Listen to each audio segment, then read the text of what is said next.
feel like that's the weekend. It is. Is that okay? So I'm going to get docked for this on YouTube. It's the Thursday, but it's the weekend. You know what I mean. You know what I mean. Why am I seeing a big W? I don't see you guys. Because we won. Oh, okay. Yeah. Gotta fly the flag. Glenn's not used to it, I don't blame him. There he is. There he is. We got him. There we go. Sorry, Stan. I wasn't sure I wanted to get it going. So, but we got a full boat now. So, yeah, fellas. Nothing like saving it till the end, right? Jesus, it's not the win. That's what she said. Yeah, right. It's not the win we deserved, but it's the win we needed. So I know it's supposed to be the other way, but it is what it is. Glenn, initial reaction. I can boil it down very easily how it was for me. I love the start that we had. I wrote notes as the game was going on. The thing that worried me, and the only thing that worried me in the first half was the reactionary fan base of Arsenal possibly going to start to turn on Odegaard because of his poor start. But after that amazing goal, I wasn't worried about that anymore. Then in the second half, when Partey came off at 55, I thought to myself, that's a little early for me. But to be honest, I wasn't totally upset. And then, I was thinking, okay, at least Ceballos is coming on. He's not going to do what he did last. No! That was me during the game. But Arteta made up for it because he put in El Neni, and El Neni scored that fantastic. Wait, whoa, what? He made up for it by putting in El Neni? Is that Glenn talking? Have my eyes deceived me? No, because I give credit where it's due, Mr. Wise Guy. I know. That's all. So, it's not the greatest win, but it was 3-1, and I'm happy. I'm happy. What was that song that we did? 'Cause I'm happy. Yeah. Little Pharrell Williams in there. I like it. Oh, man. Mike, what's your take? My take is that we have in us the ability to win any game, anytime, any place. And we have in us the way to make it ridiculously challenging and even prevent ourselves from winning anytime, any place. Globally, I'm thrilled. 3 away goals in this situation with the changes our entire, decision-making matrix over the next 2 games. Maybe it shouldn't, and I guess we can talk about that. But to me, it allows us to just really focus on Sunday now without having to think about next Thursday until Sunday night is upon us.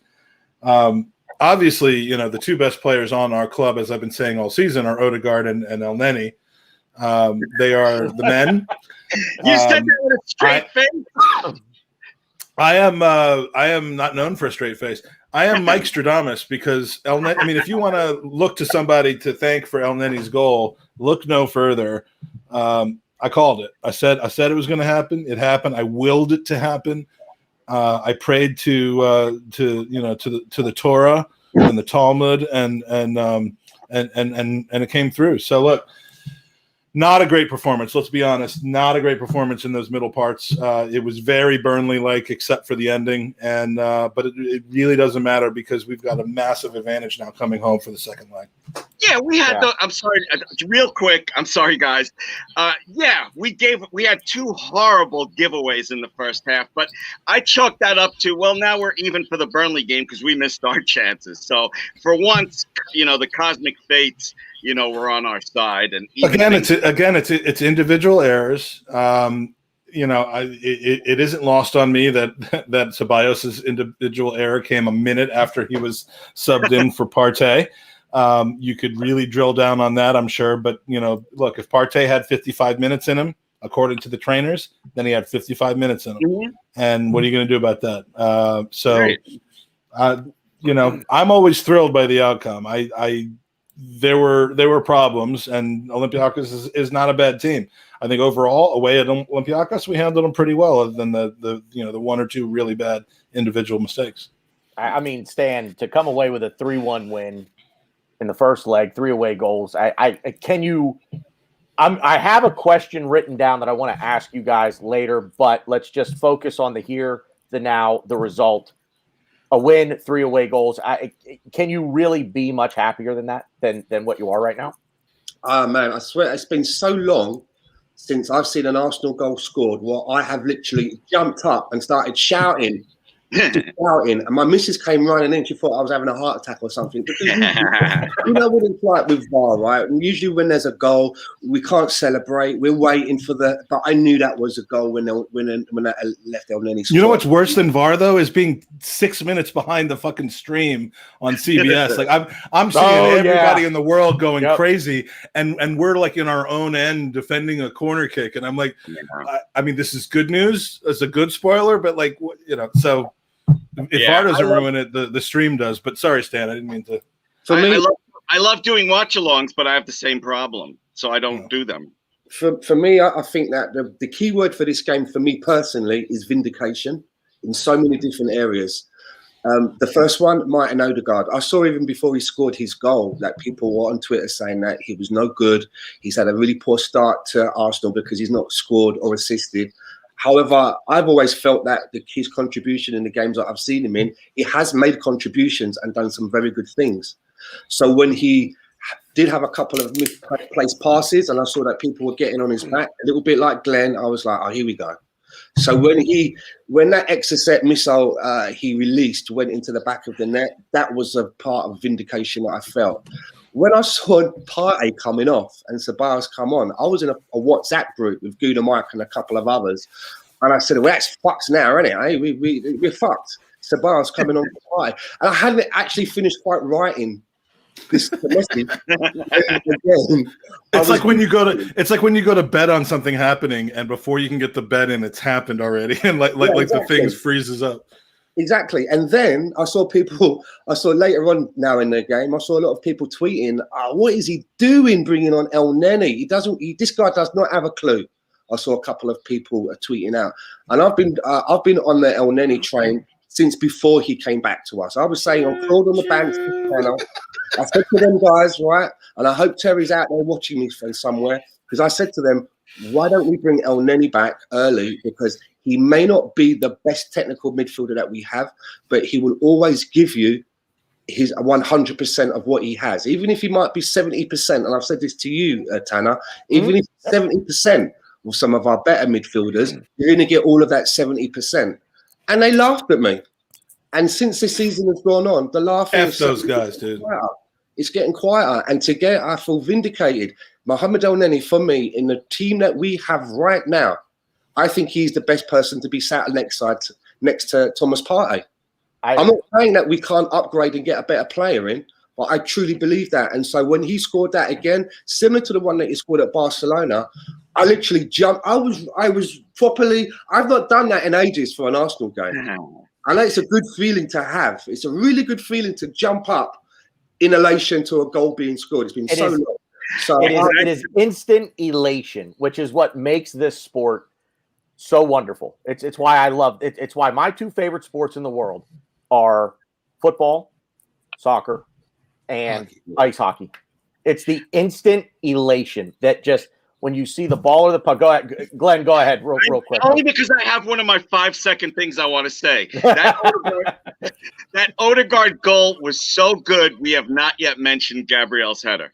That's how good that. All right, we're gonna get into the goals because I think I have some interesting thoughts on the goals themselves, but I want to get Ryan's take just overall here real quick because anyone else have a shot, by the way? And anyone else have a victory shot in front of them or nearby them? Because I don't want to be the only one here, but you're going to be the only one there. I'm not afraid.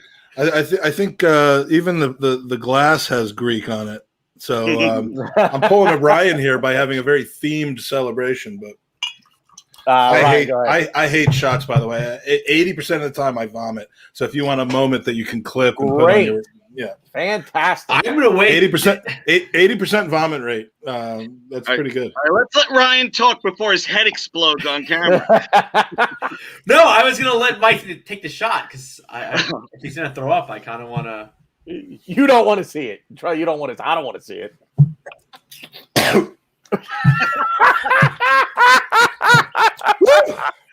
How many keyboards do you go through in a year, Mike?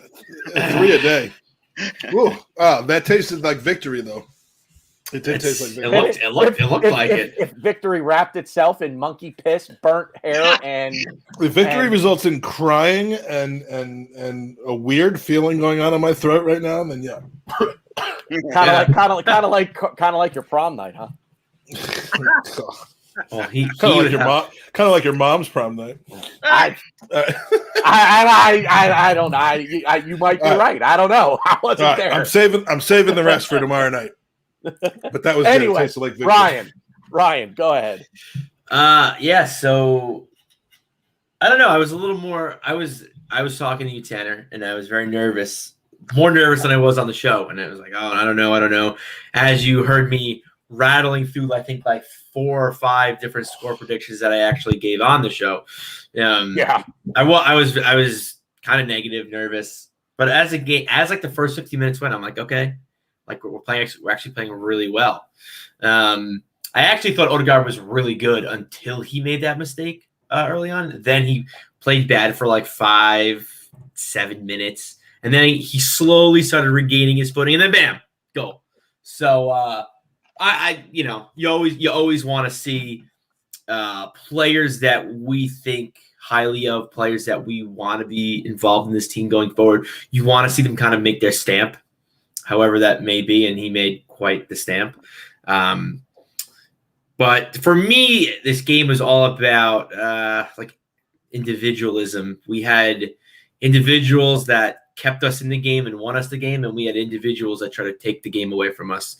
And that's just been our story. That's just been what we I don't know. That's just what we do. We shoot ourselves in the foot, and everyone's been, talking about the whole Ceballos thing, and I'm a little blushing, I'm a little sheepish here, but honestly, Was that Leno too?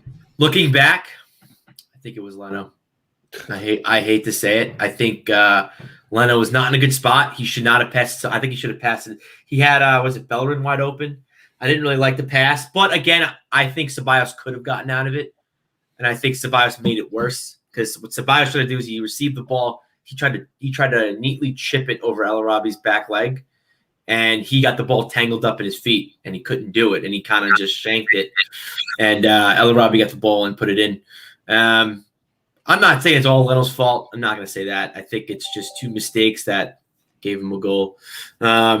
Yeah, I'm a little annoyed that I have to say that because I love Leno, and I still love Leno, and he's the man, and he's our number 1 goalie, and no one's going to tell me otherwise that we sold the wrong goalie. Get the fuck out of here. This is the system that we're playing. I mean, he's not a bad goalie. He's just making some mistakes. No. He's making some judgment calls in a system that he's been told to play. Yeah, despite not necessarily having the people to pass it to that would be ideal. No, for like, us. What it comes down to, and I've said this before, is intelligence. It's the style it's the tactic that Mikel Arteta wants to play. You have to be smart with the ball at your foot. And I'm not saying that Bernd Leno's an idiot, but distribution is the weakest aspect of his game. And with the ball at our feet, Danny Ceballos is one, David Luiz is one. Ryan said we were talking during the game, and he, bets on who makes the first, bets on who shoots us in the foot first. Meaning which Arsenal players. But you can't see the mistake coming. So like if he does decide to hoof it down the pitch and it goes directly onto the chest of an Olympiacos player, and 4 passes later they're in on goal, Arteta's going to grill him for that. I'm gonna blame, and that's the problem. Therein lies the problem. That's why last year against Burnley, that's why I blame Mikel Arteta. That's not. That wasn't a bad play. That tactic was not bad against Burnley. It was bad. This particular play was bad. He had Bellerin wide open with acres of space. But if you go back in Burnley, and he had 2 players. What I'm saying is this: when you look at it, and it happened easily half a dozen times today, where there's a midfielder coming directly in front of Bernd Leno calling for the ball, and that's who he's passing to. That's the pass that Mikel Arteta wants him to make every single time. Every single time. And Mike, go ahead, Glenn. Go ahead. I just want to say something because I agree with Mike where this comes down to the manager. Because if you guys just go back in the Wayback Machine, when Leno first started for us, most people, majority, were praising his distribution. I think this comes down to Arteta and not Leno making bad decisions. I think Leno is doing what the manager's telling him to do. Yeah, I agree, but I also think that play in particular where they scored today, Leno should have known better. I don't give a fuck what my manager tells me. That's a stupid pass. He needs to make the decision. Tobias has 2 players on him. Bellerin is wide open with acres space. I did not see the left side of the field because that's the camera angle I was watching, so I don't know what was on the other side. That's when you have to be like, you know what? You'll thank me later, Arteta, and pass the ball to the right. And I get it, and I don't hate the tactic, but that's just it's a pass you kind of don't make. I made the comment on Saturday when we were talking about the Burnley goal that what happened. What did Mike just say? Where if Leno just I have no idea. I'm not saying to hoof the ball. I'm saying to pass it to the side to Bellerin. I'm not saying hoof it. No, but what Mike said was if Leno just hoofs the ball up the pitch and I know what he's saying, but there's a third option here, which I'm disagreeing with both of you. But if pass it to the side, but Leno's neither of those things. But Leno's the weakest part of his game is his distribution.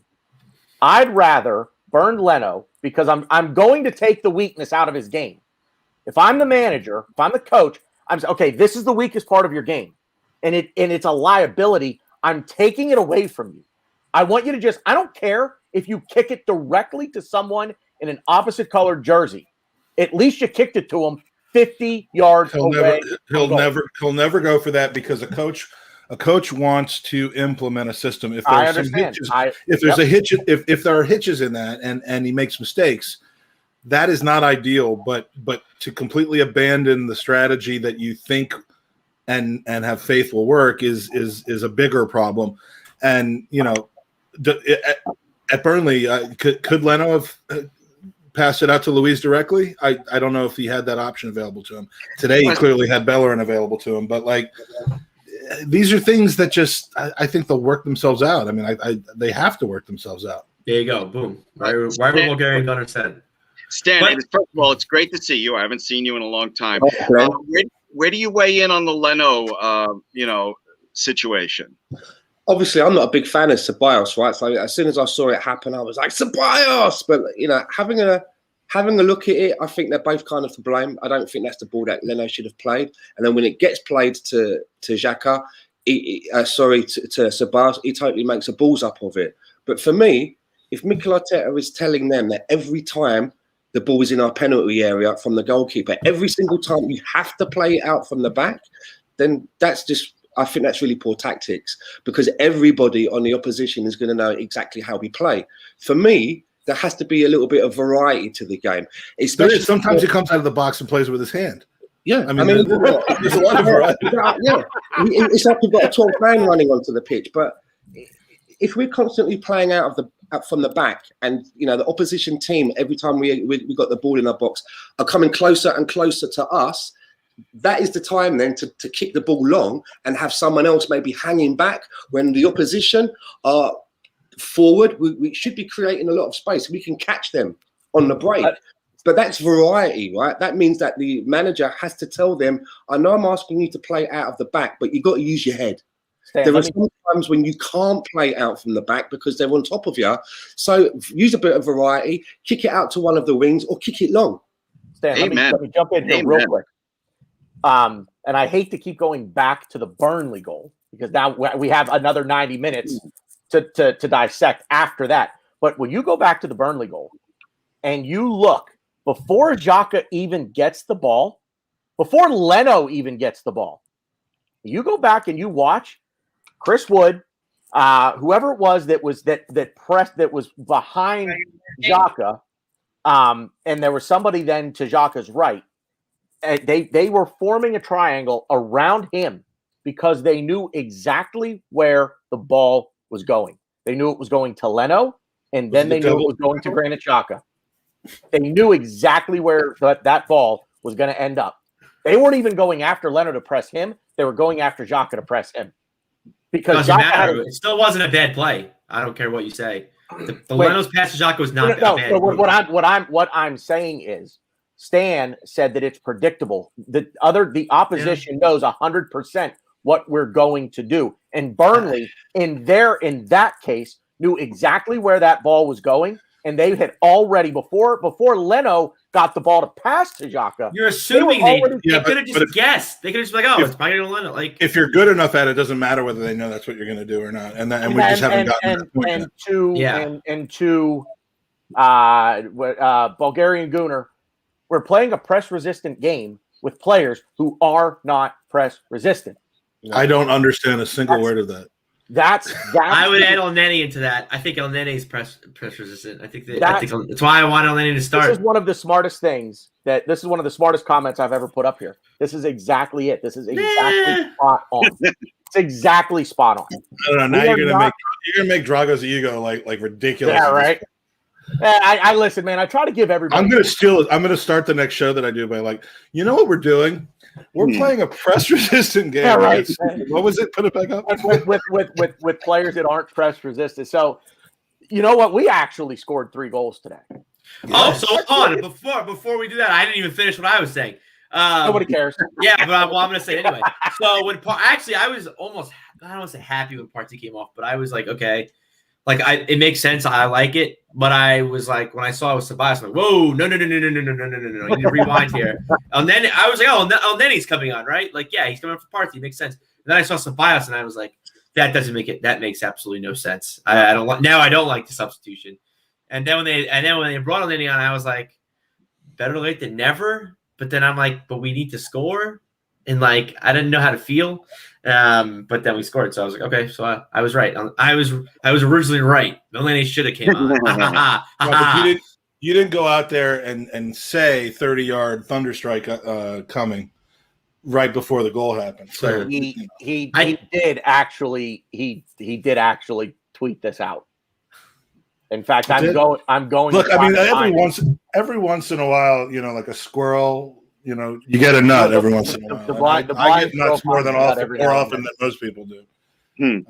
But look, when you know, you know. I mean, I know El Neni. I'm in tune with his biorhythms, and I could just see it coming. So look, bow down. So that's all I'm saying. Martin Odegaard at the beginning of the game, I thought he was involved. Nice transition. Yeah, right. There's no such thing as a segue on this show. So, he was bright. He was involved, and then just the egregious giveaway at the other end. And like you said, Ryan, he was, you know, all of a sudden like it's like 5 minutes, and you're like, dude, what are you doing? Like he's trying to make up for it, and he just keeps shooting himself in the foot. But then the goal, and somebody and I can't remember who it was, but somebody on Twitter said the goalie should have stopped that. And yeah, someone said the goalie played that real poor. I was the goalie didn't play that poor. If you watch that, it was a knuckler. Yeah. And if you watch that ball in slow motion right before it gets to the goal, because he had it. His hand was up in the air. He was stopping that shot. It touched his arm. The ball dipped. Up his wrist. It dipped right at the goalie has his arm up in the air. The ball's going to hit him right here, and then it dips, and the ball hits him right there. That ball knuckled at the very last minute. This is, in baseball terms, Glenn, this is one of those where the batter's swinging out of his shoes because that ball started about chest high, about letter high. People say you got a hand on it and you should be able to save it, but not when it's knuckling like that. Not like that. Nope. Stan, you know what a knuckleball is, right? Say again? You know what a knuckleball is, right? Knuckleball, no, mate. It's a pitch in baseball where the ball just it doesn't spin, and in not spinning, you have no idea where it's going. Like when the ball's spinning, you pick it up as a goalie, as a goaltender, or a catcher in baseball, or as a player, and you know, I think the same would apply in cricket as well. I'm trying to speak your language, Stan, but like I can tell where. But like you know, if you see the spin, you kind of know where it's going to go. If it's a knuckler where there's zero spin, you just take the spin completely out of it. You can't predict where the ball is going to go. It makes some strange swerves, and if you're a keeper trying to save that, you might overcommit, and that's exactly what happened there. Is you know he punched at it and he punched it into his own goal because it was probably 3 feet away from where he thought it would be when he got his hands on it. Yeah. Any Stan, go ahead. Yeah. I'm just saying. I mean, he definitely touched it with his hand, but he put so much on that shot. I mean, it was basically a case of the goalkeeper had chocolate wrists, right? It was not going to be able to just keep that ball out. And for me, I've been happy about Odegaard coming to us from day one. And that's not because I knew anything about him. I just went and looked at a lot of his stuff, and I watched a lot of documentaries about him from when he was a small kid. And I listened to how people spoke about him, who have worked with him and who have trained him. And I really hope that, he's 22 years old. He's still learning his trade. He still has a ceiling to continue to improve. And I would love us to somehow be able to wangle it that we keep him and we just send Danny back. Yeah, I totally agree. He has that FIFA 21 thing. He has something special. We only have a handful of players like that. Yeah. I actually wanted to say, because I actually was going to bring this up in my review of the game, who I haven't really seen get talked about on Twitter. I thought Gabriel had a really good game besides his goal. I thought he was immense in the back. I think he's an animal. I thought that it's funny too. I do feel like our center backs, at least for me, when I'm like reviewing a game, unless we're getting slaughtered, which I don't think we've really gotten too slaughtered too much this season, but I noticed our losses have been better losses this season. Yeah, they've been better. Yeah, but I do feel that individually, and I'm probably using this word a lot, which I don't want to use, but individually, I think our center backs, usually it's obviously one or the other, but I'm always like tweeting or I'm messaging people like, oh, they said Maury played well, didn't get recognized. Holding played well, didn't get recognized, and it's a good problem. Well, it's not a problem. It's a good thing to have. It's a good thing to say when your center backs are having really good games, but no one's really talking about it. And to be fair, and as Angelo said in the pre-show, we have like sneakily like the second or third best defense record in the league. So it's always good to have good performances, and I always like it too because we have players like Gabriel who could score, and that was quite the header. He took was it El Arabi? He took someone out. I don't know. El Arabi and someone else looked exactly alike, so I couldn't even tell. M Villa, yeah, him. I don't know. Maybe it's just me. I confused El Arabi, M Villa, and Holibus like the whole second half. I was like, I think it was good that we managed to get a good look at M Villa before we go ahead and sign him this summer. Yeah, the guy who we linked with. I mean, we used to be linked with that guy for like the past. That was not a good scout. Yeah, that was not a good scouting result for him. I think we might want to give it a miss this transfer window. Real quick, Mike, that was a great line about winning. That sounds like the title of a future show. And also, the one thing that I don't even remember it at this point. I'm not. Oh my God! It was like 2 minutes ago. And the other thing is, I'm not worried as much about the center backs anymore. As far as I'm concerned, number one target in the summer is someone to play next to Partey. It's got to be.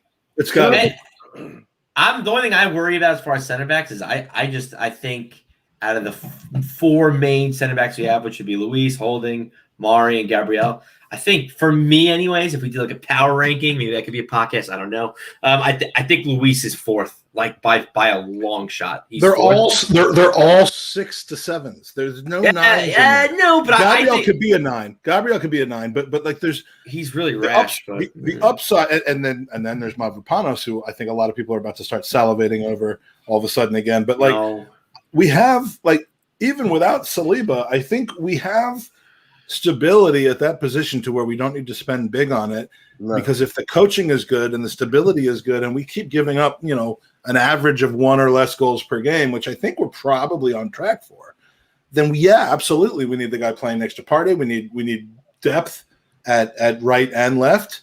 We need potentially a striker, because some of the people we're gonna have to sell this summer might include a Lacazette, but like the center backs are not our problem right now. I mean, I like Chambers, and I agree. And no, my whole point was we don't have 2 10s playing center back right now. We don't have Italian center backs playing next to each other like Juve and Milan in the 80s and 90s. We don't have that, but we've got 7 solid 7s and 4 to choose from. No, that's true. My whole point with bringing up the whole Luis thing is, I think he's fourth on the list, but like Arteta just keeps persisting with him, which is something that I don't understand. I'd love him not to be re-signed. Yeah, you know, and I think he is. And I think that, but like I agree, like we don't need to sign a center back. We're good there. Let's we're gonna give him go, 300 move on. But week. still, like persisting with Luis game in, game out is just, I just don't think it's the way to go. And I said this in the pregame. I've said it about Mari. I think Mari is sneakily becoming our best center back this season. I said it about Holding, and I think Holding's been good and consistent. And then you have Gabriel who can score.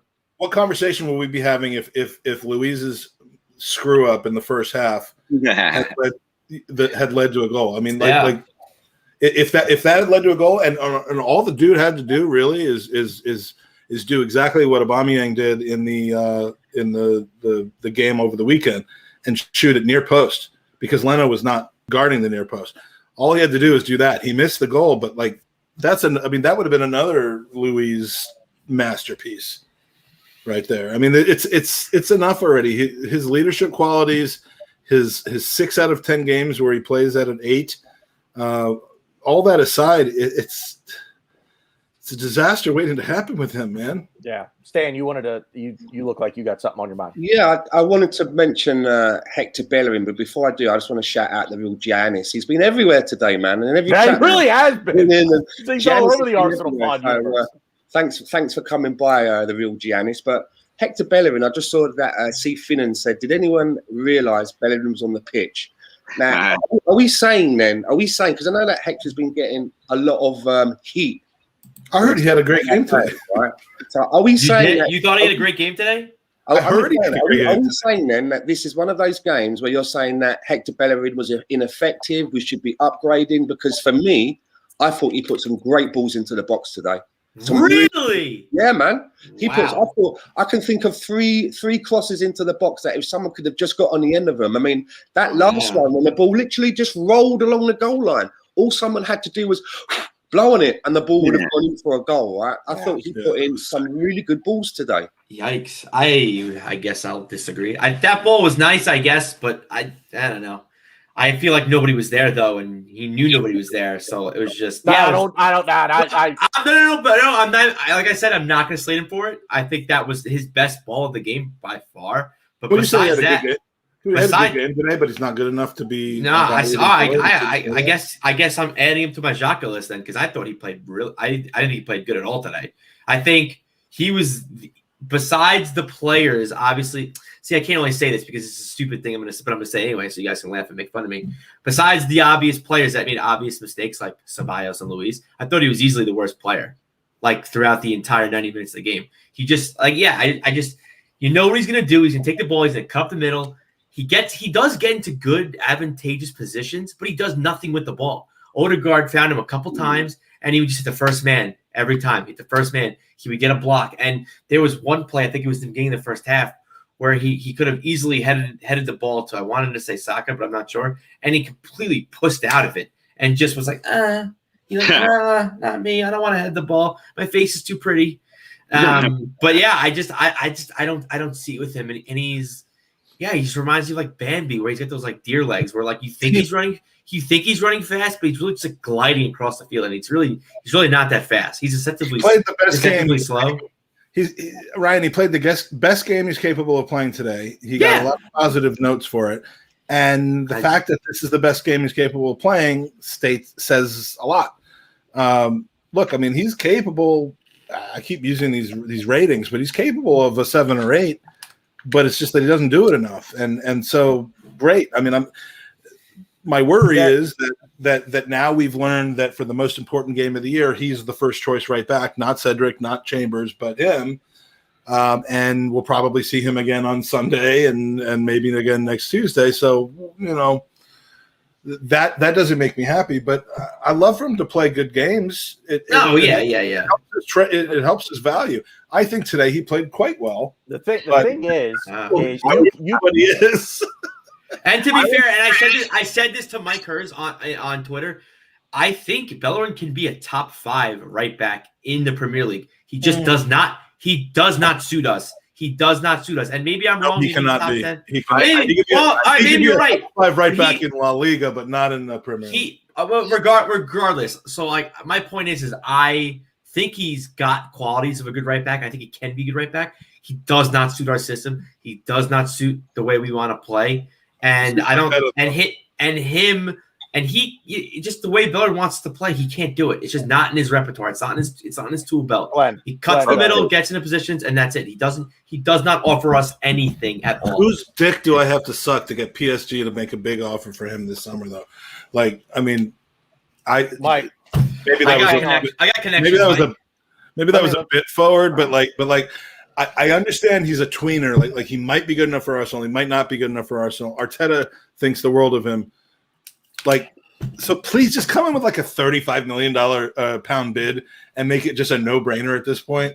And I'm not saying I'll do what I just said that I was going to do, but I'll. But you're not taking anything off the table. I'm not. But 35 million pounds is 35 million pounds. Glenn, what do you got? First of all, 35 million. I'll give him 2 Hector Bellerins. Second, just make it a no-brainer. Just make it a no-brainer. Don't give us a chance. Second, Ryan, the way that you think I'm too hard on El Neni, I think you're too hard on Bellerin. Yes, as I said in the post-game show, I wanted Cedric to start, but I took extra notice of Bellerin today because I thought, okay, he was passed over. He was healthy and he was passed over for Chambers last game. Maybe that's going to stir a little fire in him. While, he wasn't fantastic today, I didn't think he was bad. The thing with Hector Bellerin is this. Interesting. And this is probably true of a lot of players just individually, not even Arsenal players, but throughout the world. The fact is, you can have a good game. We can say that Hector Bellerin had a good game. It doesn't mean that we all of a sudden that we can't upgrade on him.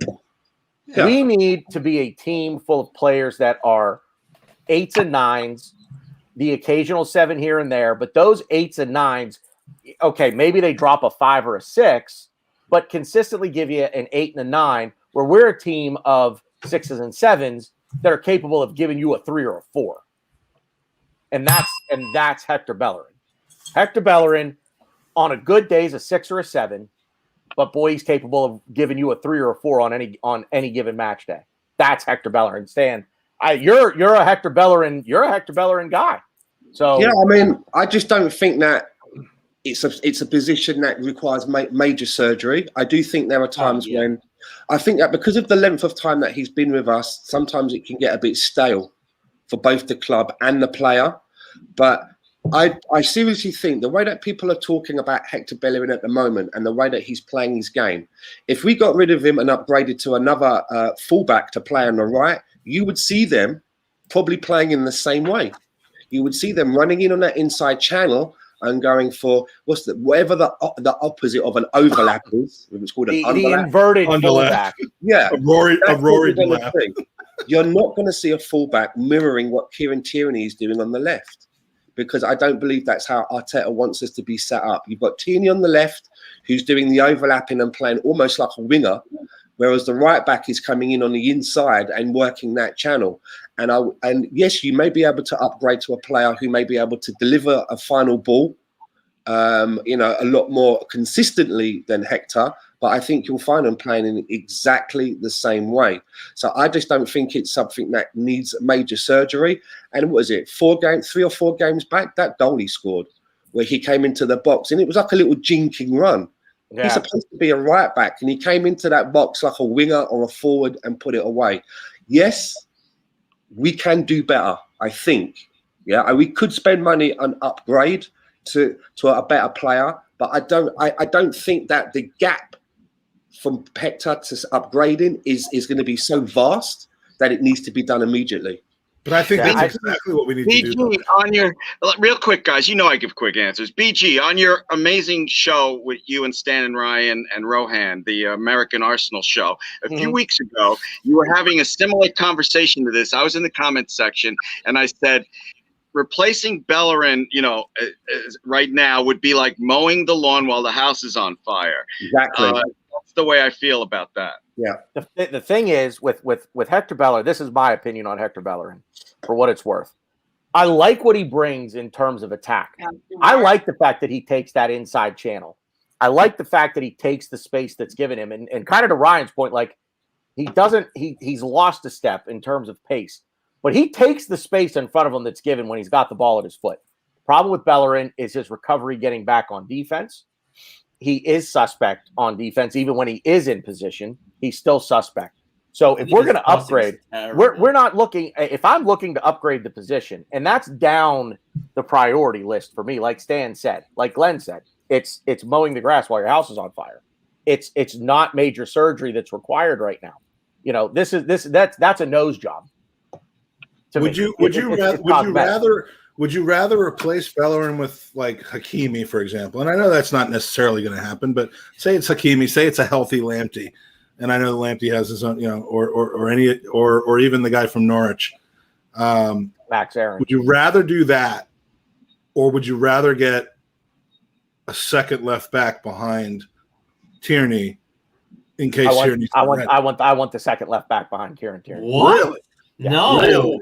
That's not. I don't see that. See, Bellerin is a unique character at this point because he's at a stage in his career where I believe he has marketability. We have not drained the marketability out of him as we have with so many players in the past. I believe he could go to Spain, France, maybe not Germany, but Frain or Spance. He could go to either of those two countries that I just made up. And I actually think he's one of the guys. Like if we put everyone on sale in our club that we're willing to put on sale, I think he's one of the guys that could get the most revenue in, which I agree with that. Which leads to the ability of being able to replace with very little additional. I'm watching the Maguire miss. That's beautiful. With very little additional investment to get a replacement for him that might be younger, acclimated to the English game, and ready to plug in. Whether that's Lamptey, whether that's the guy from Norwich, who I still can't remember, even though you guys already said it. Can I just do a quick shout real quick to who decided to join our lovely chat and just decided to stay Bellerin's Bay. So earlier today, I'm so sorry. You can still have sex with him if he's not on our team, you know. It's fine. So she had a little problem where her St. John's college basketball team was on the same time as the Oscar game, and we were fighting for the TV. Yeah. Well, guess what? I got shafted. What else is new? She has my balls in her purse still. So I sat in the command center. I watched the game while she watched the living room. Well, guess what? We won. St. John's lost in overtime to Seton Hall. Karma is a bitch. Did you really? You know how you know Ryan isn't married? Because of everything he just said live on the air. My God, you thought your balls were in her purse? Bro, she's taking her balls. She's taking your balls. She's going to put them in her mother's purse now. I've said some dubious things about my wonderful wife of 24 years, but not on a podcast. Oh, was she right there, Mike? Come on. No. She's in Florida right now. You know, why do you think I'm on every single podcast, every single moment of every single day right now? All you got to do is turn on YouTube, and you're going to see Mike somewhere. Yeah, Megan, you can start watching UVA now in the ACC tournament because we're taking it. I'm lucky because my wife does not even pay attention to these podcasts. So I can tell you stuff like she hasn't shaved her legs since COVID started, and it's like sleeping with Chewbacca. But otherwise, she's not going to hear that. I get away with that kind of stuff. My wife would understand the sleeping with Chewbacca part of that, though. She would probably understand that. She can empathize. Podcast has devolved into marital advice for Ryan now. Oh, I got tons of it, man. Oh my God! 24 years. My birthday's tomorrow. If you want advice, Ryan, I will be your Sherpa through life. The first thing I'm going to tell you is to fucking shave that beard. But she's gonna make him shave that for their wedding day. Yeah, she says it every day. 100%. We'll see about that. No, we won't. You can grow that beard out to ZZ Top levels, but whenever that wedding is, it's gone. There it is. The boss has spoken. Guys, I gotta go. I'll see you later. Bye. Yeah. Manscaped. Look, you probably get a good discount deal on that one of them Manscaped things, right? Because everyone's like, yeah. There you go. There you go. Listen, I got some things in the works behind the scenes right now, advertising wise. I'm sure we can hook you up. Might have to fly to London to get it done, but we can hook you up. So I ain't shaving nothing. now on You're head, gonna shave every. Dude, you're gonna be hairless in every possible way before your wedding. Trust No, me. let's take a bet. Let's take a friendly bet. that's Ain't where happening. we're moving on. We're moving on. Anyway, So enough about Gabriel's goal. yeah. We even talked about Gabriel's goal yet? Let's talk about Gabriel's goal. I did. Well, I didn't about his goal, but I talked about how good he was. They were today. trying to find. They're trying to call that back. Oh, I'm watching on Netties right now on replay. They're trying to call Gabriel's goal back for making contact before it. I mean, what do we normally see in the box with players vaulting on other players? He didn't even touch the guy. No, he got into it, but the ball was off his head before he made contact with the Olympiacos player. So that's I don't know, but that's what I hate about this. Like Stan said, we talked about this on Tuesday night. I think it was where you can't enjoy a goal anymore. Like any goal, the only goals you can enjoy are Odegaard's goal and Odegaard's goal, a penalty. Well, even a penalty now. You can't really enjoy.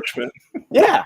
And Elneny's goal, because there's like, what are you going to call? What could you possibly see on VAR that waves that goal off? But the Gabriel goal, it's like, well, was somebody offside? Did he, I did somebody look at the referee wrong? Who knows? But I'll tell you what, the Gabriel goal was, that was like, I got like 4 text messages from people that don't really follow the game all that closely, and we're like, yo, Gabriel's got some hops. That's a goal. That was something else. Is that his second goal? The first one came in his debut. That's right. He's got 3 or 4 this year. Yeah, I mean, in all competitions. We finally have a guy who can use his. I mean, is he the Giroud of defenders or what? I think he's only had a couple of goals, but he got something like 3 or 4 man of the match awards in his first few games. And then after he had his COVID bout and he came back, he was a little bit off the pace. And again, as soon as he came back, a lot of people are going, "Oh, he's rubbish. We should be playing Mario all the time." And I'm like, "Come on, guys! I mean, the guys had 3 or 4." And you know what? Like at Arsenal, every time we get a new player, we're not allowed to play them straight away. Apparently, they've got to settle. Yeah, I don't get that. The man's playing football.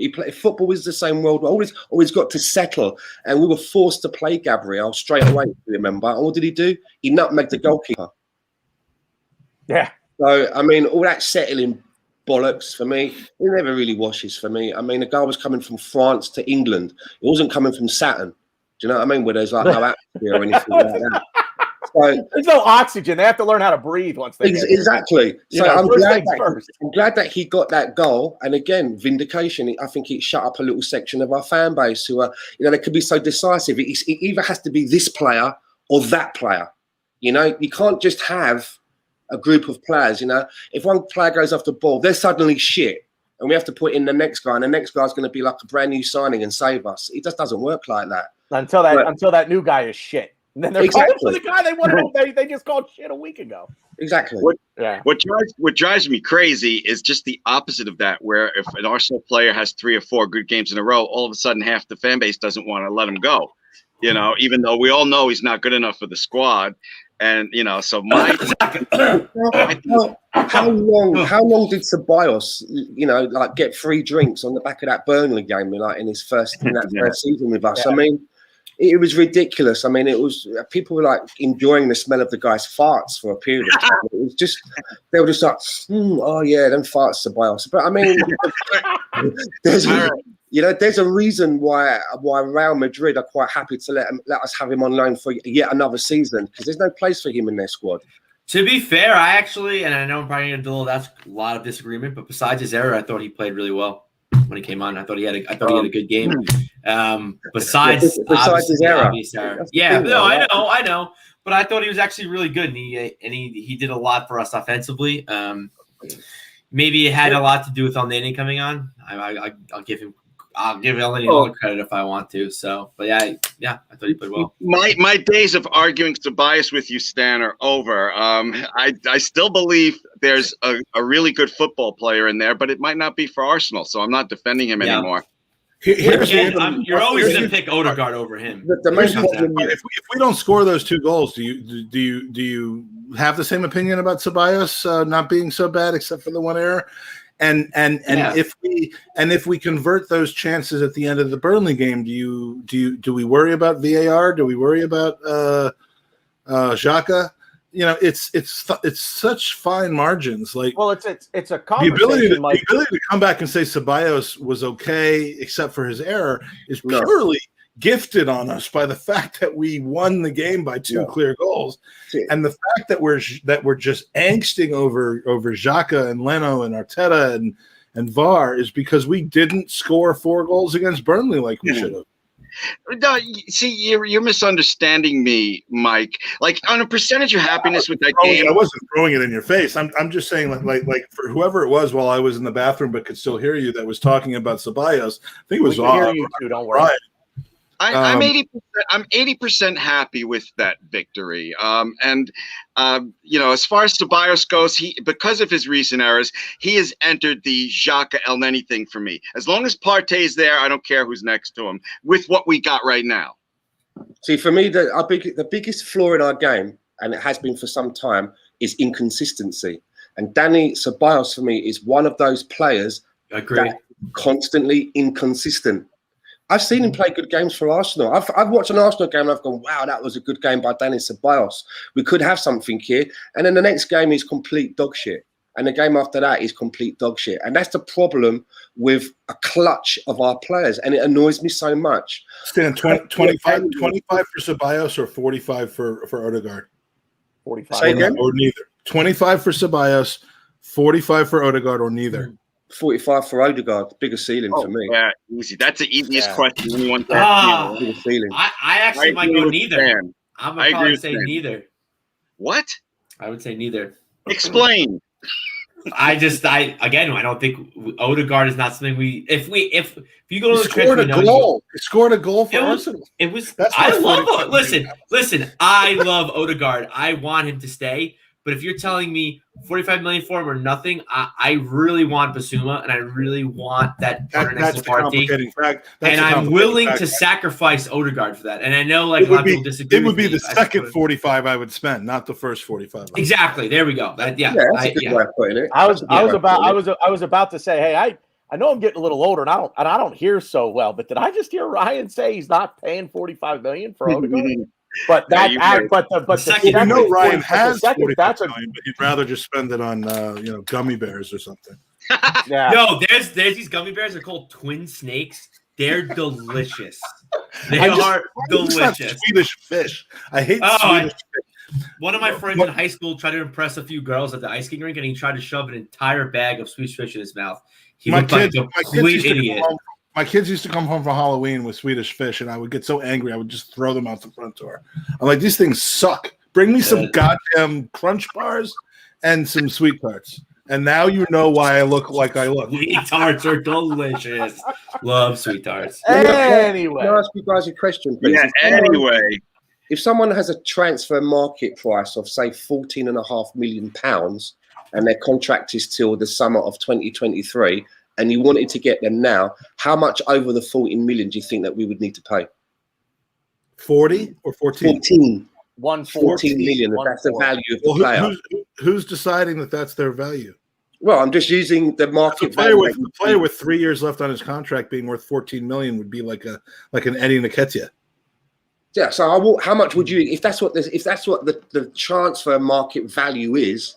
You know, that's kind of around about what it is on. If you look on a transfer market website, and you wanted that player, how much do you think you would have to pay over to get them away from that contract? Well, those transfer market valuations are idealistic, like based on how they're. I mean, they have very little to do with the length of the contract. Mike, just play the game. Yeah, Mike. Yeah, Mike. Play the game. Mike. We were just starting to get along. We were just starting to get along really well, man. All right, Mike so wants everybody to play his game. No one wants to play it. All right. Tell me what the question. Name a player in specific. I don't understand. So there's a player that I'm looking at, right? We're talking about Hector Bellerin, and perhaps we would upgrade on him. And the person that I would. Okay. I heard of some of the names that you mentioned earlier. For me, the person that I would like, if we were going to upgrade him on, is a player that plays for Nice. He's Algerian. His name is Youssef Attal. and I think he's about 24 years old. And I've been looking, and his transfer value is being touted around 14.5 million pounds, and his contract expires in the summer of 2023. So I was just wondering that if this was a target that we wanted to go in for, how much over the 14 million? And I like what Craig's put, probably 14 million and 1 pence. Yeah. That's how we play. But I was just trying to think that if we could get, for example, the 25 million in for Hector Bellerin, as was 100%. quoted earlier a few months ago by PSG, is that going to be enough to replace him, or could we use all of that to replace him without adding any in? And the guy that I like, as I say, he's valued at around about 14.5 million, but he was the one that for me.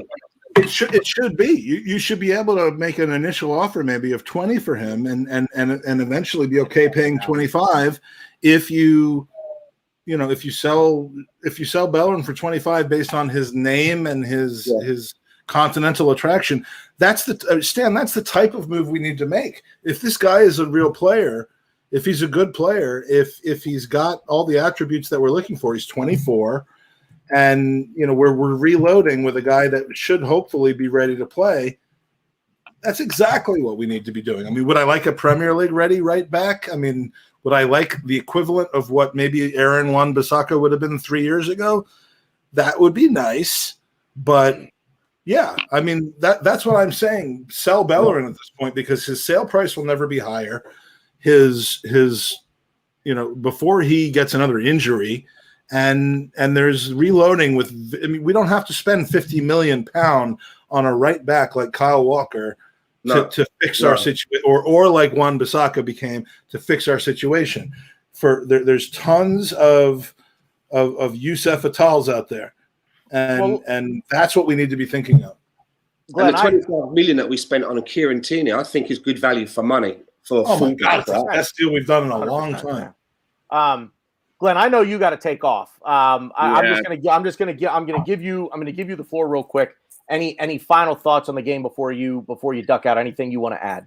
No. I'm like I said, I'm 80% happy with the game. I hope that Arsenal's target is someone next to Partey, because I agree with the panel. There's a lot of people that we can bring in if we sell Bellerin.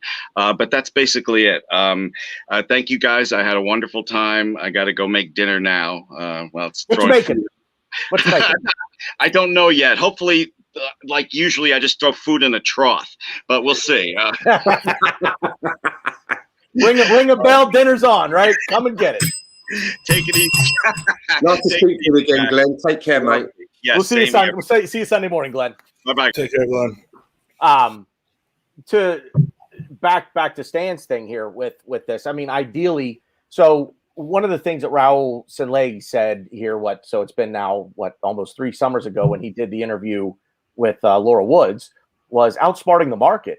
And Stan, where you're going with this is exactly that. It's a bit of outsmarting the market a little bit. If his value on transfer market right now is 14.5 million, I'd say we should get him for 18. I would say anything over 20, and you walk away at transfer market so wonky. Well, it is too, wonky, yeah. But absolutely, like to go above transfer market is still like way below what I think we could still sell Bellerin for. Well, the thing with outsmarting the market, back to he wasn't wrong with that. For whatever it is that whatever thoughts or ill will we may harbor towards Raul Sanllehi right now, he wasn't wrong with that. That's good. Outsmarting what's that? I just wish he meant it. yeah.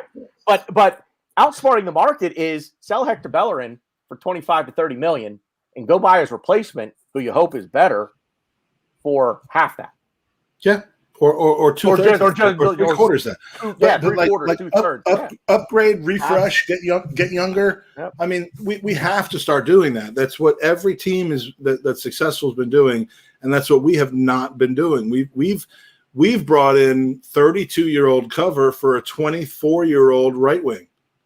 We've brought in. I mean, we've that's not outsmarting the market. No, that's it's the market not outsmarting you. I mean, that's just absurd when you think about it. I mean, look, if Pepe and and Reese Nelson and Martinelli are not ready, and you want to bring in a 32-year-old in Willian, that okay, fine, but we massively muddled that up by bringing them in. Get younger, get leaner, if you miss on a player, if that guy from Nice ends up not being able to acclimate to the Premier League, then that's what we have Cedric Suarez for. So, that's called the Mick Jagger / Hugh Hefner approach. You refresh, you get a younger one in. Exactly. You know what? He didn't die in vain. So I had a question written down here, and I want to ask you guys this. So follow me here. Something that we hear a lot when we lose games is it's the way we lost, right? Or even when we draw. When you look at Burnley, it's the way that we drew that game, right? So if the way that we lose or draw a game is important, is the way that we win a game important as well? Can the same not be said of a win? Or is a win just you got the 3 points, take your 3 points and take your ball and go home and shut up? Because the reason that I asked, as it relates to supporting Arteta, that's where it matters. Well, I mean, if you wanted me to go off on a tangent on that, I could, but I'm not going to. This is why I asked the question. Because when I look back on the last 90 minutes, or well, it's been longer than that now, but the 90 minutes that we played today, we played well. I mean, we were the better team. But again, we get to the penalty box. We get to the final third, and we just become a team that just passes around the perimeter. Like Ryan says, we just horseshoe it around the perimeter the entire time once we get into that final third. Now, were we lucky today? I want you to take the 3 goals and spend 1 second and look at those 3 goals and say to yourself, did you expect the Odegaard goal to go in? I didn't. Did you expect the Gabriel goal to go in? I didn't. And did you expect the El Neni goal to go in? He's done it before. Of the 3, I'd say that's probably the one where if you'd have told me these 3 guys had a shot on goal today, which one of them do you think scored? I'd probably say El Neni because he's done it before. Really? But my first question would have been, how far out was El Neni? And then describe to me the shots. Box and I'll be going, it's probably describe to me the shots, and then I'll tell you which one I thought went in. But I don't think any of them were shots or goals that were like, yeah, that's expected. I'm not saying it's lucky. I mean, there's a fair amount of skill there. But you understand what I'm saying? You are saying it's lucky. You are saying it's lucky, though, are you? I mean, it's look. You know what? Luck is when preparation meets opportunity. That's luck. So it's exactly what I just said. But there is a fair amount of it that when that Gabriel goal. I mean, come on. I mean, he's how far away from goal on an angle. I mean, he put his head through the ball. We talk about putting your laces through the ball. He put his freaking forehead through that thing. There was some smoke coming off that ball when it went into the back of the net. There's a little bit of luck on those 3 goals. No, if Aubameyang would have scored the goal from Bellerin where the ball just rolls across the goal line, there's no luck there. That's not luck. Confused. That's a bit of skill. I'm very confused at where you're going with this because I don't. Back to the question: if the style of loss is important, is the style of win also important? Yeah, I believe it is because I think you look at today. I don't think we fluked it at all today. If Aubameyang got that header in, that's 4. If that one where the ball rolled along the goal line and he just needed someone to blow it in, that's 5. So I think that we earned the win. But what you're saying is about, is a win just a win. You can win a game and you can sit back afterwards and think, fuck me, we got away with that one. We got away with that one. And if we continue to play in this manner, we're going to get undone. See, I mean, look at Emery. They got rid of Emery, and he probably had a higher win percentage than Mikel Arteta, but obviously somewhere in the hierarchy they weren't happy with the style, and it did sometimes look like that we were hanging on, and the wins that we got, we were like, whoo, lost the dressing. We just got off with that one with the skin of our teeth, and you can't maintain that. The second leg against Benfica is exactly that, Stan. We got the 3 points, and we went through. We got the 3. We went through, but. Did we deserve to?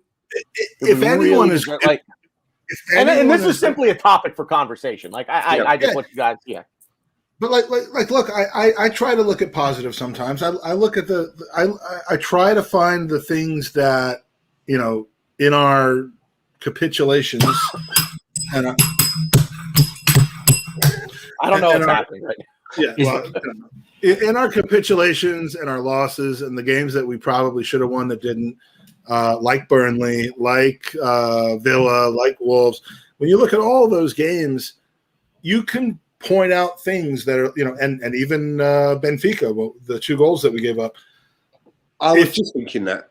Yeah, if you want to parse it up and say, you know what, this was a dropped opportunity, but I'm going to support Arteta because I still think it was just individual errors. He doesn't have a squad. Then yes, you absolutely have to do that on the opposite side. And as much as it hurt. Oh, there we go. There we go. Hey, yeah. But this happened. But this happened. All right, sorry. But as much as I don't want, as much as I don't want to be the negative Nelly who's like talking about all the things we did wrong when we won, I would rather just be thrilled when we won, try to like reconcile when we lost, and maybe I got my head in the sand about it, but like I do think that you have to look at a win like today and say, you know what, that wasn't just a full win that came from playing the right game, from having all the right substitutes. We need to do better. And if Arteta is going to look at it that way and say that was a win that we shouldn't have won, just like he says it's losses that we shouldn't have lost, then I think he's got the right attitude. But it's completely fair to look at a win as being underwhelming. Definitely think. But I hate to not enjoy it though. Oh, this is a win that I'll tell you, like when Elneny's goal went in, it was it was the third goal, and I'm like, yeah, all right. Like this is what the scoreline should have been. We could have had a fourth, like I think Stan said. But this is from this is your boy, Ryan, isn't it? Yeah. Is his name Con? I think his name's Connor. So I'm going to call him Connor. You're right. That's correct. Connor Ange 77. Connor Orange, but that's okay. You can keep going. He combines Connor and Orange. That's really sketchy thing to do. Connor, can I? He call likes him? Orange. Orange is a good color. Can I call him? So then type the whole word in. Don't fuck up. Don't screw up Chandler's situation. I think he's trying to uniquely say like, hey, like the end of my name is the beginner of like a really cool color. I think it is. Color. Anyway, actually, fun fact. I used to play soccer with him, and he had orange cleats, and they were fucking cool. They were really cool. I don't care how cool the cleats are. Tell him that he needs to cut a new name. Connor, I date. Now that I know what you're doing, I like it. I'm all right with it. So anyway, the goals weren't created, but we created other chances that weren't converted. The goals weren't only chances. That's good. So the process is still trending positive. And I agree with this 100%. The thing is that what good teams will do is they'll create their chances and they'll miss a few. But then where you think there's no chance, all of a sudden the ball's in the back of the net. And you're like, those things with good teams will eventually even themselves out. And that's what I think we did today. Exactly. It evened itself out with the chances that we created and we didn't capitalize on. But then out of nothing, all of a sudden the ball's in the back of the net. And you're like, wait, where the fuck did that come from? So it was just something that kind of popped into my head. Is the style of win important, or is it just the result? So, Stan, go ahead. I think you look like you had something on your mind there. No, I'm good. I was just going to say maybe Connor Orange is the new black. I don't know. Ooh. We're getting deep here now. Ryan does look like he's in a Queen video that's just gone terribly wrong. I could put a light on. Most Queen videos. See a little silhouette of a man. To be fair, and Mass Gunner backed me up perfectly. That was fantastic. I love that guy. As soon as I finished, I see a little silhouette of a man. That comment came through. That was fantastic. He's a douche. His name is Ryan. He's a douche. Is there a color that starts with AN? I don't think so. A color that starts with A and yeah, because Ryan, I would do like a Ryan. Anaranjado. I will say that it's a lot better going into the North London derby with our tails up than going, because you know Tottenham had a really bad run of form of late, but they just seem to have found some form just in the last game or two. So I'm glad that we're actually going to go into this North London derby, because for me this North London derby is massive. It's massive. It's not massive of where we want to be as much as this game in the Europa League is, but it's just massive in the fact that under Mikel Arteta's tenureship as our manager, he hasn't managed to put one over on them yet. And that's got to be something that if he's got a list of tick boxes, things he wants to scratch off, that's got to be right up there. Oh, absolutely. On the Spuds. This becomes so important on Sunday. We're just over an hour here, so let's wrap up. This is a good topic to wrap up on. So, look, 3 away goals against Olympiacos, and one of the would you rather's that I kind of bogarted Mike's idea from on Tuesday night. We're still doing a show. I'm gonna get. We absolutely have to. Getting in touch with you about nothing but would you rather. We got to schedule it. But the would you rather was go through against Olympiacos, but get pasted by the scum, or paste the scum, but get knocked out of Europa League by Olympiacos. And I think at this point now I feel pretty good about next Thursday and our chances to go through. I just call me crazy, but I don't see Olympiacos getting. They'd have to get 4 now to get to go through. I know. They'd have to get. Well, unless if they get 3, they go through on 3-0. 3-0 would go through, but go through. Yeah, but they need 3. The point is they need 3. Unless you're one of those people out there that don't quite understand the away goals rules, and they're sitting there now thinking, well, they've got to score 6 now to get past us. Yeah, right. Yeah, yeah. Because that goal counts for 2, right? Yeah. This is that Max Gunner actually makes a good point though. This is actually his first North London derby at home. Remember, he only coached one last year. He was only in charge for one last year, and it was at the toilet bowl. And then this year's first North London derby was at the shit tank. So I could do this all day with nicknames for their stadium. Real quick, Stan, was that a shot at anybody when you made fun of people not knowing about the away goals? Was that because I don't want to call this person out, although not that they're going to watch this anyway. Someone very important who signed a deal to a certain sport company tried to explain the away goal rule, and he did a really bad job butchering it. And I kind of felt bad for him, but he's probably did you feel like it was like a bloody fam type of situation? Yeah, it was. It was a little bit. I was scared. He tried explaining it, and in turn explaining it, I got confused, and I was like, I don't know the away goal rule now. Wait. I don't know the away rule. Yeah. Right? I didn't see that, but it was funny. I was like, that's not how, I was like screaming, that's not how that goes. That's not right. It was funny though. So this is Arteta's 3rd game now against the Scum. I'll drive up I-95 and fix that shit up.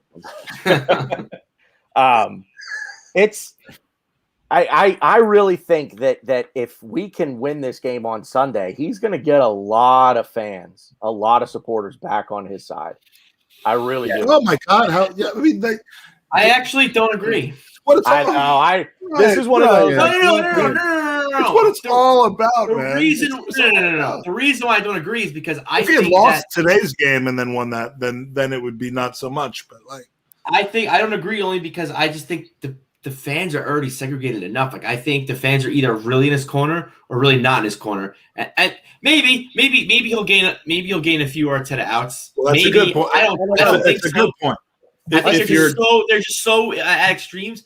I don't think a win Sunday is really going to change that. Maybe some closet Arteta out fans will touch themselves to a picture of him in an Arsenal shirt, captaining the side. Maybe, but I'm saying like to have these Arteta out people like just come out of the woodwork and be like, oh, he's our guy. He's got this. He's like Troops is not going to come out of the woodwork if we win on Sunday and be like, oh, Arteta's the guy. Let's going forward. Yeah, he's not. Well, we'll see. Maybe. If he does, then no. But other people who have their entire career tied to a particular take might not change their mind. No, yeah, I think a lot. Now, Mike, is that a shot at a certain someone that may have been on your show? I'm not taking a shot at Andy Rhodes. The most people who are like, you know what, I'll name a name right now, and it's a friend of mine who I'm very, very happy and comfortable with. Dan Potts honestly feels I don't mean to speak for him, honestly thinks Arteta's the wrong man for the job at this point, and everything shows for it. If we beat Spurs on Sunday, after looking pretty sure of getting through this round of Europa League, he's not going to say that he's and the same for lead judges. They're not going to say, okay, I'm completely behind him in the future, but they'll be happy about it. They'll be able to be. Yeah, I mean, everybody's happy about it. I say, you know what? He's bought us a few more weeks, and if this continues, then I might have to reconsider my situation. Whereas other people, I mean, the minds have been made up already. If your mind's been made up about anything at any time, it's over. I don't know. I like Connor's question. I seem to remember Unai Emery's Arsenal when we beat them 4-2. I seem to remember that result garnering Emery some good favours, right? Yeah. Everybody was extremely happy at that particular point. It's just that he wasn't able to really maintain it for a longer period. But what sucked about that is that we followed it up with a 2-2 draw at United, which wasn't terrible. But then we came back a week later, and it was a 1-0 87th minute winner from Lucas Torreira against Huddersfield. I was in the city at the Blind Pig watching that game. We were Connor were there fucking singing Torreira's name the entire way there and back. It was wild. At the game when and Torreira scored it right in front of me. It was tremendous. But the whole time I vividly remember that game looking at Nicole like, how do we beat the Scum 4-2 a week ago? We go to United and get a draw up there, which actually kind of sucked because we probably should have beaten them because no sooner we scored, we went nuts. They came right back. And then they came right back and leveled. And then in the second half, it was a repeat of the same thing. That was a game Rob Holding blew out his knee, by the way. So maybe I am a bit of bad luck. But and then come back. Stop going. But again, it goes back to what I said on Tuesday. We've been inconsistent for forever. Yeah. This isn't like a new thing that people are like starting to catch on. Like, Arteta's not the guy. We're so like we've been inconsistent since Wenger. Look who's getting involved in the chat now. Danny. But yeah, so hold on. So if you don't want to put it up, Tanner, I kind of want to know your guys' answer to the question. Okay, so yeah. I'll put it up. You can put it up because I'm very curious to what you guys think. You read it. Go. I'll read it. Okay. Would you rather beat Tottenham but they get to the Europa League final, or lose Sunday but the Scum are guaranteed knocked out of Europa? God, that's actually a really good iteration of this stupid question. I'll answer the question right off the bat, and I'll tell you why. I'd rather beat him and they get to the final because he doesn't say they win the final. Exactly. He doesn't say they win the final. He says they get to the final. I'd rather beat him Sunday and they get to the final. Can we find out who they're playing in the final? I mean, like, is it Young Boys or? Yeah, Young Boys got they got pounded today. Yeah, pounded by Ajax. Young Boys normally do get pounded. I don't know what you like to do in your spare time, Mike. Young Boys, especially if there are some vicars around, but that's another story. Again, this channel's gonna get shut the fuck down because of this. Getting like a notice from the Vatican. The Vatican doesn't like me for obvious reasons. So this is a tough question. Yeah. Can you just put out that from Lone Star for me? If Tottenham was playing against Maccabi Tel Aviv, then I would be I'd be all about that. So. See, I think I think what Connie should add into the would you rather make it interesting is if we lose to Tottenham, they don't win a trophy. Like they lose the League Cup to Man City and they get knocked out of Europa. I feel like that would make it too easy, but. Like if losing to them on Sunday would guarantee that they have no more trophies for this year, whether it's the League Cup or Europa League. That's a better question. I don't know that I want to go there. But to me, that's an easier question to answer. I say I'll lose to Tottenham on Sunday all day. Anybody know when the League Cup final is off the top of your head? It's April May 27th. I guess. I just guessed. I said a random date. It's normally at the end of February, but it was delayed this year for television reasons or COVID reasons or whatever. But yeah, the League Cup final is, I believe, April 25th. I don't know. Now the commenters are getting involved in this. We got another 6 weeks to worry about that. So in the meantime, how about we just go out and fucking beat them on Sunday? I would absolutely. It would be a nice birthday present. March 14th is a solemn day in my world because it'll be the 11th anniversary not to take this on a like a really wacky angle, but it's the 11th anniversary of my dad's passing. It's 2 days after my birthday.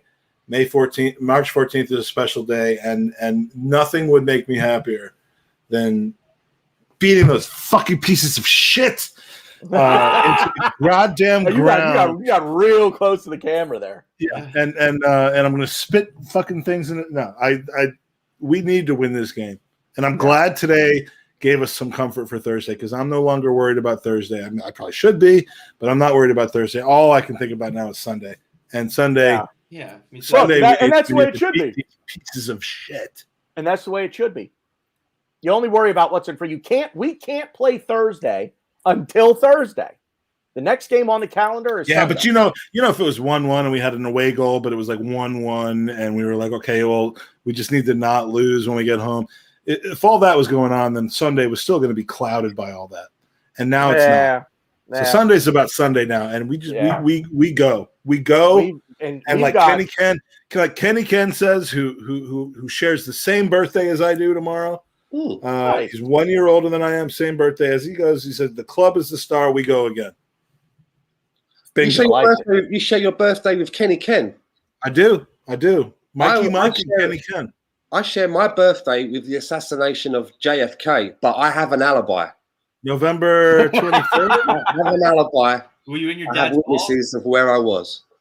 Well, if you were born that day, I think that would be your alibi. Yeah, right. Yeah. Oh, I like this from Matt. I like this from Mass Gunner. Let's go. Sunday, bloody Sunday, baby. Yeah, I like his comment like previously. His previous comment, except you have to add they're playing City in the final, who also don't have fans. So I think you got to combine the two. But yeah, there's gonna be no fans there regardless if they're allowed in or not. Really, they're not letting fans in for that one. I thought weren't they supposed to try with the FA Cup final and League Cup final let fans? They have no fans. That's the problem. That was the point of what he's saying. City and Scum don't have fans. My fault. I missed the joke. Woo! You know what? It's the breeze from Pepe's miss against Burnley on Saturday. It's still like just blowing things over my head. Still going through your house. Anyway, that's it that's it for us, guys. We're gonna get out of here. It's been about an hour and a half now. So Mike, thanks for jumping on. Stan, thanks for jumping on. It was last minute for you guys. I know that. Any final thoughts from either of you? Mike, I'll give it to you first. You know what? Let's keep this going. Saturday doesn't mean anything. Sunday means everything. I'm still struggling to think about what days are days. Look, Sunday is all I care about right now. But if you want to grab a celebration tomorrow night on the Gooners podcast, 10 p.m. UK, my big fat Greek Gooners birthday wedding plate thing smash ouzo drinking podcast tomorrow night. So tune into the Gooners pod at 10 p.m. tomorrow night. As always, it's great to have you on. Great to be on, Tanner. I think I might need to go to sleep after this is over. Quite all right, man. Quite all right. The ouzo is kicking in. The ouzo starting to talk to him. Yeah, the part that I didn't vomit directly up is actually like going into my bloodstream right now. So you started. It hit you about right here, and the body was like. You saw the pre-vomit almost happen. I had to bring it down. Do we really want this? Stan, I know you're busy, man. Thank you for taking the time and coming on. No worries at all. A lot of fun. Great pleasure to be on with the three of you after this win. And I just really hope that when we all get back together next week after the North London derby, that we are still in these high spirits, because this is, for me, this fixture is what it's all about. You know, it's my favourite fixture. It's the one. I've got so many mates in the UK that are Tottenham supporters, right? Probably more than Arsenal, funnily enough. So it's a big day for me. Otherwise, I just have to basically leave Facebook. You know, I can't go on there like for weeks. Do you know what I mean? So I really hope that we all can convene next week and we'll all be basking in the glory of a win. In the on that note, before I hand it over to Ryan, Mike and Stan will be joining me. Stan, you're joining me for pre and post game, I believe, on Sunday. I'm all in, baby. Yeah. Mike, I know you're on for post game. I don't know about pre game. Am I? You're on for. You told me you're on for post game. Oh, shit. Uh-oh. I didn't remember that. Did you double book yourself? No, I didn't double book myself. I just don't remember that. But I probably, you know what? I'm there. I'm absolutely there. You're there. So guess what? I'll go visit the cemetery in the morning and do what I got to do, and then do what you need to do, and yep. Get And hopefully we're giving you something to celebrate per se. On that day for sure. So Ryan, pleasure as always, man. You know what it is. Take your minute here and. What's going on with the Arse Bros next? Well, yeah, Mike Scunny's Friday Arse show is tomorrow. I'm not going to be on it, but it's going to be a good show. It's a good show as always. I'm talking about Friday Arse, and I think they were talking about going a little longer because it's the North London Derby, and they're really going to break down the game. What time is that? It should be at 4 p.m. my time, so that is 9 p.m. UK time. Get it in. It'll be a little pregame to Mike's little birthday bash. Take a few shots of Usko. I don't even know how to Uzo. I don't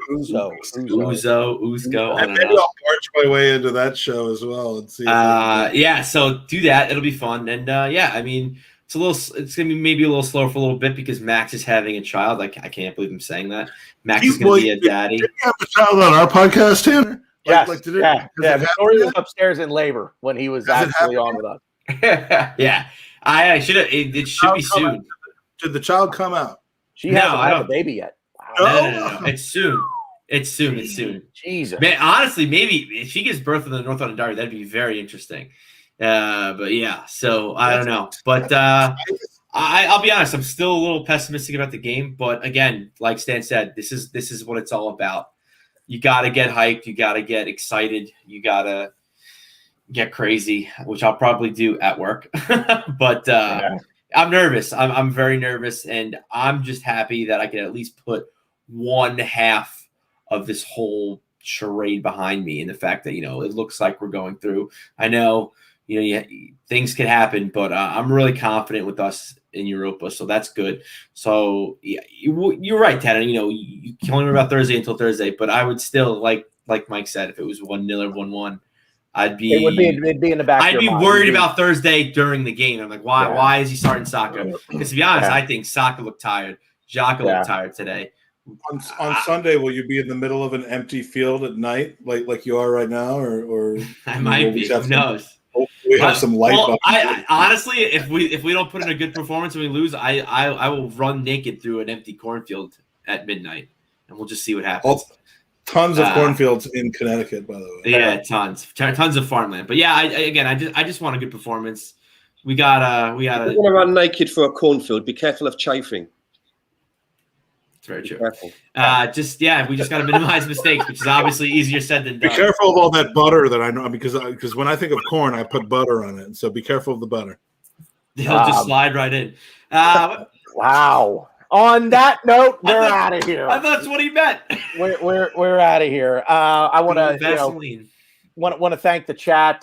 Stan, you know what? Thank the chat for me. That's your thing on Same Old. So go ahead, thank the chat. Yeah, man, we had quite a lot into popping in today. We had Lone Star Londoner, the Bulgarian Gooner, the Masked Gunner, one that I've not seen before, 00 Slice X. Thanks for coming. Yeah, they've been in with us before. So. Okay, the Masked Gunner, and also I believe Scotty Boy Gooner popped in for a while from our parent show. Sure did. So thanks for coming in, and we'll see you all before the Tottenham game. And straight after, yeah. Sunday morning, Sunday morning, 11 a.m. Eastern. That's 4 p.m. UK. That's it's an early one out on the West Coast for you, Stan.